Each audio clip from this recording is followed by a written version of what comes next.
ঢাকা দক্ষিণ সিটি কর্পোরেশনের মেয়র পদে নির্বাচনের ঘোষণা দিয়েছেন ঢাকা ৬ আসনের সংসদ সদস্য ও মুক্তিযুদ্ধ বিষয়ক মন্ত্রণালয়ের প্রতিমন্ত্রী ইশরাক হোসেন। সোমবার বিকেলে নিজের ভেরিফাইড ফেসবুকে এক পোস্টে তিনি একথা জানান।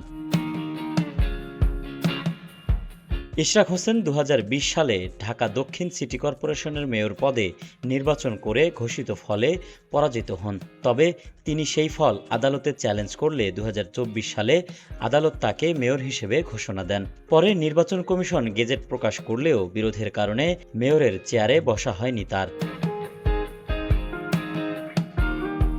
তৎকালীন স্থানীয় সরকার উপদেষ্টা আসিফ মাহমুদের সঙ্গে তার বিরোধ প্রকাশ্যে আসে। ইশরাকের অনুসারীরা নগর ভবন ঘেরাও থেকে শুরু করে প্রধান উপদেষ্টার বাসভবন যমুনার আশপাশেও অবস্থান নেন।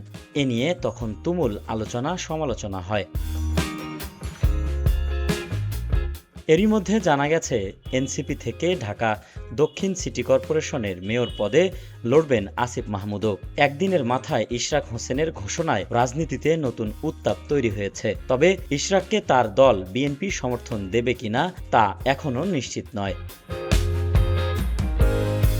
দলীয় একাধিক সূত্র বলছে, যারা সংসদ নির্বাচন করেননি এমন প্রার্থীকে সমর্থন দেওয়ার বিষয়ে বিবেচনা চলছে। অন্যদিকে জামায়াত ইসলামীও তাদের শরিকদের জায়গা ছাড়তে অনাগ্রহী।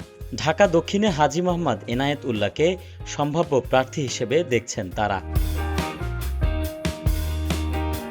স্থানীয় সরকার ব্যবস্থা এখন অন্তর্বর্তী সরকারের সংশোধিত আইনের অধীনে। ত্রয়োদশ জাতীয় সংসদ অনুমোদন দিলে আবারও নির্দলীয় স্থানীয় সরকার নির্বাচন হবে। তবে দলীয় প্রতীক না থাকলেও রাজনৈতিক দলগুলো তাদের সমর্থিত প্রার্থী দেবে বলে ধারণা করা হচ্ছে।